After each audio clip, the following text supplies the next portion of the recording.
25,000 નો phone લીધો, પાણીમાં પડ્યો અને બંધ થઈ ગયો. હવે શું કરવું ખબર નહીં પડતી. મોબાઈલ લીધા પહેલા એના આઈપી રેટિંગ ચેક નતા કર્યા? આઈપી રેટિંગ એ શું છે? આઈપી રેટિંગ એ તમારા મોબાઈલને ધૂળ સામે અને પાણી સામે કેટલું સુરક્ષિત રાખે છે એના રેટ બતાવે. એ કઈ રીતે ખબર પડે કયા આઈપી રેટ બેસ્ટ છે?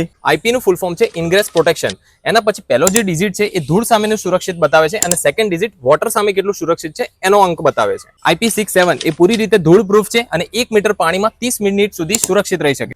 IP68 એ વધારે પડતા ઊંડા પાણીમાં સુરક્ષિત રહી શકે છે, એ વોટરપ્રૂફ છે. IPX4 એ પાણીના છંટકાવથી સુરક્ષિત રહી શકે છે પરંતુ ધૂળમાં સુરક્ષિત નથી. IPX5 એ વરસાદના પાણીમાં અને પસીનાથી સુરક્ષિત રહી શકે છે. IPX7 એ થોડીવાર પાણીમાં પડવાથી સુરક્ષિત રહી શકે છે. યાદ રહે, એ દરિયાના પાણીમાં કે સાબુવાળા પાણીમાં સુરક્ષિત નથી. IP67 અને 68 એ વોટરપ્રૂફ ગણી શકાય છે. આઈપી રેટિંગ મોબાઈલના બોક્સ ઉપર કે મોબાઈલ કંપનીની વેબસાઇટ ઉપર લખેલું હોય છે.